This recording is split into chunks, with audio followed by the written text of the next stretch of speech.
Assalamu alaikum, dear students. Hope you all are doing good. Today we are going to learn a new lesson from your EVS book, which is lesson number 15, and it's on page number 86 to 91. The name of the chapter is Games We Play. So, in order to understand what it means, we will discuss and I will explain you the following topics. Firstly, I will explain you what outdoor games means, like cricket, basketball, football, etc. And then indoor games like chess, snake and ladders, and then some other games we play with friends. So let's start with the brief discussion. When we work all the time and have no time to enjoy, our mind becomes dull. So whenever we are working continuously, जब हम continuously कोई काम करते हैं या हर वक्त हम काम करते रहते हैं तो हमें टाइम नहीं मिलता है enjoy करने के लिए, कुछ मस्ती करने के लिए या कुछ मज़ा करने के लिए. Our mind becomes dull. इसकी वजह से क्या होता है, जो हमारा दिमाग होता है वो डल हो जाता है. We become bit lazy. We become very low. हम हमें कोई एक्साइटमेंट नहीं रहती है कुछ करने की. सो इट्स ओनली जब हम बहुत सारा काम करते हैं या फिर कंटिन्यूसली काम ही करेंगे. When we play games, it relaxes our mind. It's a good exercise for our body. लेकिन जब हम गेम्स प्ले करते हैं, जब हम डिफरेंट गेम्स खेलते हैं, इसकी वजह से हमारा माइंड जो है वो रिलैक्स होता है. ओके, एंड ये एक बॉडी के लिए एक एक्सरसाइज है. It's like an exercise for our body.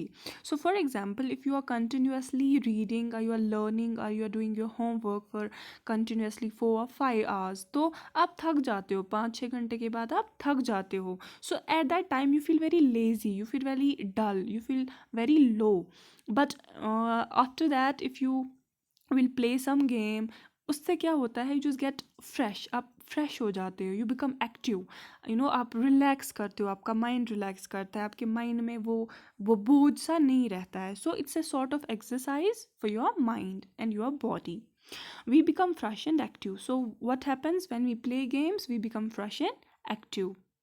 We are able to work more. इससे हमें और हिम्मत मिलती है और काम करने की. Okay, so when you are playing, अगर फिर उसके बाद आपको कुछ काम दिया जाएगा, you get very excited to do it. आप रेडी हो जाते हो उस काम को करने के लिए. वाई? बिकॉज आपकी बॉडी को एक एक्सरसाइज हुई, आपकी बॉडी का एक एक्सरसाइज हुआ होता है. सो उसकी वजह से आपकी बॉडी जो है वो रिलैक्स करती है. We play different games of different places. हम बहुत सारी गेम्स खेलते हैं और बहुत सारी डिफरेंट डिफरेंट जगहों पे खेलते हैं. The first thing is in outdoor games. Outdoor games are those games जो हम घर के बाहर खेलते हैं. Any game that you play outside your home, we call that as outdoor game. Be that cricket, tennis, basketball, football, volleyball, or anything, kho-kho, kabaddi, etc. So all these games are something जो हम घर के बाहर खेलते हैं. And such games we call as outdoor games.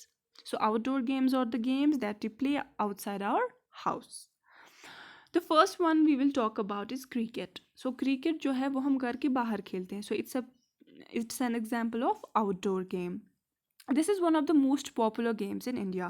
So this cricket game, it's the most popular game in India. ये बहुत ही मशहूर खेल है. कहाँ? हिंदुस्तान में, इंडिया में. और ये 2 टीम्स के बीच में खेला जाता है. So cricket is a game which is very famous in India. बहुत ही मशहूर गेम है. ये 2 टीम्स के बीच में खेला जाता है. हर एक टीम में 11 प्लेयर्स होते हैं. ओके, सो 2 जो टीम्स हैं, एक टीम में भी 11 प्लेयर्स होंगी और दूसरी टीम में भी 11 प्लेयर्स होंगी. दैट इज़ 22 प्लेयर्स टोटल में होते हैं, जिसमें 11 एक टीम में होते हैं और 11 दूसरी टीम में. The player who throws the ball or bowls is called the bowler. जो बॉल करता है, जो यहाँ पे आप देखो, जो बॉल करता है इसको हम बॉलर कहते हैं. जो बॉल फेंकता है या जो बॉल करता है इसको हम बॉलर कहते हैं. और जो उस बॉल को हिट करता है उसको हम बैट्समैन कहते हैं. द वन हु बॉल्स उसको हम बॉलर कहते हैं. And the one who hits that ball उसको हम बैट्समैन कहते हैं. He scores 1, 2 or 3 runs by hitting the ball and then running between the stumps, that's wickets. So जब भी वो बॉल को हिट करेगा वो 1 से 3 रन्स लेता है. यहाँ पे यू कैन सी यहाँ पे भी 3 विकेट्स है, यहाँ पे भी 3 विकेट्स है. सो इफ़ ही यहाँ पे जब यहाँ पे जो है यहाँ पे बैट्समैन है, ठीक है, तो यहाँ पे बॉलर था, बॉलर ने बॉल की तो बैट्समैन ने जो हिट किया वो फिर 1 से 3 रन ले सकता है. वो 1 से 3 रन लेता है. एक तो पहले वो यहाँ से यहाँ तक रन करेगा, उसके बाद फिर यहाँ से वापस यहाँ रन करेगा और उसके बाद फिर यहाँ से वापस यहाँ रन करेगा. सो 3 बारी वो रन करता है बिटवीन द विकेट्स एंड उससे 3 रन मिलते हैं. He scores 4s and 6s by hitting the ball to the boundary of the playing area. लेकिन वो 4 and 6 रन्स का बनाता है जब वो हिट करता है बाउंड्री को.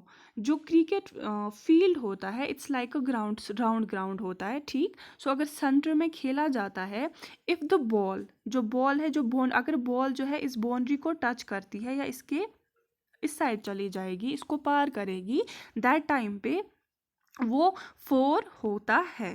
ओके. अगर वो हवा में इसको इसके पार हो जाएगी तो दैट टाइम पे it's a 6. So if it passes the boundary and when the ball is in the air, उस टाइम पे 6 होता है. लेकिन अगर वो ग्राउंड को टच करके बाउंड्री को टच कर रही है, दैट टाइम पे 4 होता है. एंड उस टाइम पे बैट्समैन को रन करने की ज़रूरत नहीं पड़ती है, उसको विकेट्स के बीच में रन करने की ज़रूरत नहीं पड़ती है. ओनली ही टेक्स 1, 2 और 3 रन्स जब वो थोड़ा सा बॉल को हिट करता है, जब बाउंड्री को वो बॉल टच नहीं कर पाती है, उससे पहले ही उसको फील्ड जो है थ्रो बैक करता है, तो तब वो 1 से 3 रन लेता है. लेकिन जब वो 4 या 6 रन्स लेगा, दैट टाइम पे he does not run between the wickets, बल्कि जो बॉल होती है वो डायरेक्टली या तो बाउंड्री को टच करेगी by just touching the ground या फिर in the air. At that time पे 6 होता है. The team that scores more run is the winner. जो टीम सबसे ज़्यादा रन्स बनाती है वो विनर होती है, वही जीतती है.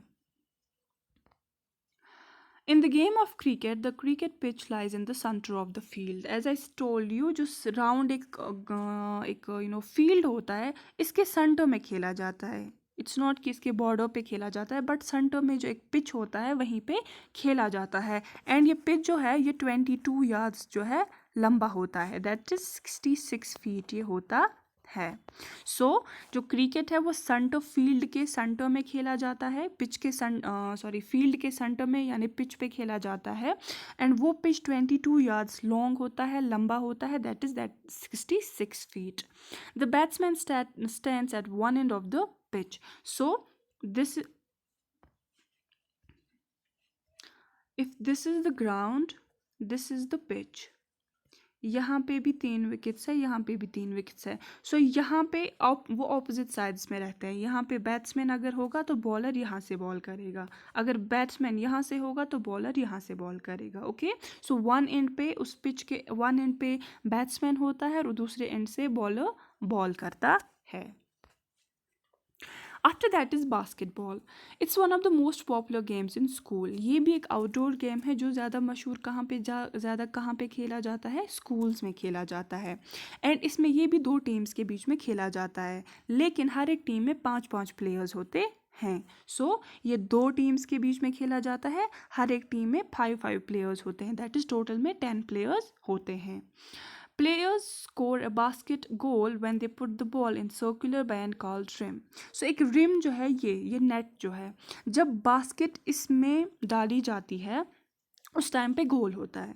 ओके. सो व्हेन एवर जो भी टीम जो है इस रिम में बॉल डालेगी वो एज अ गोल कंसिडर किया जाता है. सो जिस टीम ने सबसे ज़्यादा गोल्स किए होंगे, ज़्यादा टाइम बॉल को रिम में डाला होगा, वो टीम जो है वो विनर होती है.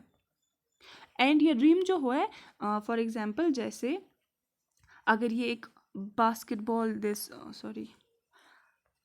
If this is a ground जहाँ पे एक खेला जाता है, सो यहाँ भी एक रिम होगी और यहाँ भी एक रिम होगी. ओके. सो यहाँ से एक टीम होगी, यहाँ से दूसरी टीम होगी, तो ये जो है ये इन 2 रिम्स में जो है गोल करते हैं.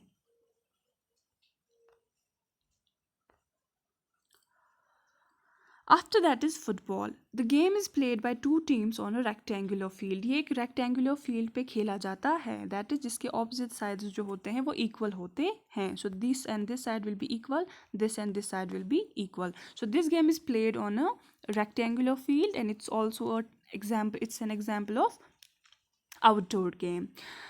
इसमें भी दो टीम्स के बीच में एक खेला जाता है जिसमें 11 प्लेयर्स हर एक टीम में होती हैं. लाइक क्रिकेट, जैसे क्रिकेट में भी दो टीम्स मैच खेलती है, हर एक टीम में 11 प्लेयर्स होते हैं. इसी तरह से ये भी दो टीम्स के बीच में खेला जाता है और हर एक टीम में 11 प्लेयर्स होते हैं. और हर एक प्लेयर की ये कोशिश होती है कि वो बॉल को किक करे. जैसे यहाँ पे आप देख रहे हो, ये बीच में जो है यहाँ से एक टीम होती है, यहाँ से दूसरी टीम. सो ये इनका गोल होता है, ये इनको यहाँ गोल करना होता है और इनको यहाँ गोल करना होता है. ओके, सो इनकी कोशिश क्या होती है कि ये बॉल को किक करके गोल कराए. यहाँ पे नेट लगा होता है. इनकी कोशिश ये होती है कि ये बॉल को यहाँ तक ला सके एंड गोल कर सके. यानी इस टीम को यहाँ गोल करना है और इस टीम को इस वाले में गोल करना है. सो जब ये नेट को टच करती है वो एज अ गोल कंसिडर किया जाता है. या आप किसी भी ऑर्गन के साथ खेल सकते हैं, जैसे हेड से भी खेल सकते हो, लेग से भी, या फिर फुट से भी. बट आप हैंड्स का यूज़ नहीं कर सकते. इसमें हम हैंड्स का यूज़ नहीं कर सकते हैं. We can not touch the ball with the hands. और क्या होता है इसमें, जो गोल्स होती है यहाँ पे जैसे गोल्स हैं, इनके लिए गार्ड एक होता है सो दैट गोल ना हो. इनकी टीम जो है, इनको एक गोल कीपर यहाँ पे होता है जो प्रोटेक्ट करता है कि इनका गोल ना हो. इसी तरह से इनका भी एक गोल कीपर यहाँ पे होगा जो इन्हें गोल करने नहीं देगा. उसको हम गोल कीपर कहते हैं, जो गार्ड करता है गोल को. After that is indoor games. Also one more point. The goalkeeper जो होता है उसी को सिर्फ ही इज़ अलाउड कि वो बॉल को हैंड से टच करे. बाकी जो 11 प्लेयर्स होते हैं दोनों टीम्स में, they can not touch the ball. Only the goalkeeper can touch the ball. After that is indoor games. The games that we play in our homes are called as indoor games. So the games जो हम घर के अंदर खेलते हैं, outdoor were that we play outside our home, and indoor are that we play inside our home. It can be snake and ladders, carom, chess, ludo, table tennis, lawn tennis, etc. So these are some games that we play out inside our home. First, we will talk about chess. So chess is a type of indoor game which we play inside a home. So it's a game of skill. So it's all about your mind. You don't have to play with your foot. You don't have to play with your that sort of, आपको अपने sir से नहीं खेलना है या कुछ, but it's आपको अपना mind use करना है इसमें. It's all about your skill. आपका mind कितना आपको अपने mind का ज़्यादा use इस गेम में करना है. और ये भी दो लोगों के बीच में खेली जाते हैं. मतलब हर एक साइड से एक पर्सन होगा और दूसरी साइड से दूसरा पर्सन. सो ये दो इंसानों के बीच में खेली जाती है जो कि अलग अलग खेलते हैं, एक दूसरे के ऑपोजिट खेलते हैं. और ये किस पे खेला जाता है, ये चेस बोर्ड पे खेला जाता है जिसमें 16 जो चेस आर्मी होती है, चेस मैन होते हैं हर एक टीम में. इनको जो इस साइड से खेल रहा होगा उसको भी 16 चेस मैन है, और जो इस साइड से ब्लैक जो होगा वो उसके भी 16 मैन होते हैं चेस मैन, जिसमें एक क्वीन और एक किंग होता है, एक बादशाह और एक रानी होती है. सो इट्स ऑल अबाउट जिसमें आपको आपका माइंड ज़्यादा यूज़ करना पड़ता है. After that is snake and ladders. It's an exciting children's game played on a board with pictures of snake and ladders on it. इस पे क्या होता है, एक पिक्चर आपको दे के होती है जिसपे 1 to 100 तक नंबर्स दिए हुए होते हैं, जिसमें डिफरेंट जगह पे स्नैक्स होती हैं और डिफरेंट जगह पे लैडर्स होते हैं. लैडर्स भी से सीढ़ियाँ, स्नैक्स भी से सांप.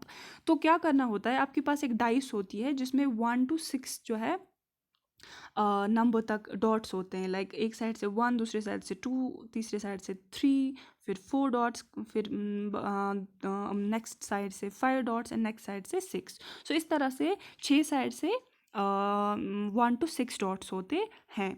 सो जब आप इसको थ्रो करते हो हवा में, जब वो सेटल होता है, जो भी नंबर होगा आपको उतना ही नंबर जो है अपने जो भी आपका पीस होगा उसको आप मूव करा सकते हो. उसको आप एक नंबर से दूसरे नंबर तक ले जा सकते हो. फॉर एग्जांपल, अगर आप डाइस को थ्रो करोगे हवा में, जब वो सेटल होगा तो उस पर 4 है, तो दैट मीन्स जो आपका पीस वहाँ पे है आप उसको 4 नंबर तक मूव कर सकते हो। आफ्टर दैट जब फिर करोगे थ्रो, तो अगर 5 आए तो 5 टाइम्स आप मूव करोगे, 5 मोर नंबर्स आप क्रॉस करोगे।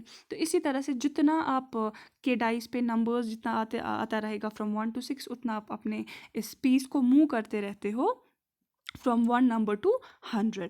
बट जब आप सीढ़ी के पास, अगर आपका नंबर यहाँ पे है 28 पे, अगर आपका यहाँ पे पीस आ गया, दैट मीन्स आपको यहाँ, आप डायरेक्टली यहाँ पे पहुँच जाओगे, बिकॉज एक सीढ़ी है तो आप कहाँ पे पहुँचोगे, आप 84 पे पहुँचते हो। ओके, सो अगर आप सीढ़ी के पास गए, जैसे अगर यहाँ पे 1 है, अगर यहाँ पर आप हो तो आप 38 पर पहुँच जाओगे, अगर आप 21 पे हो तो आप डायरेक्टली 42 पहुँचोगे।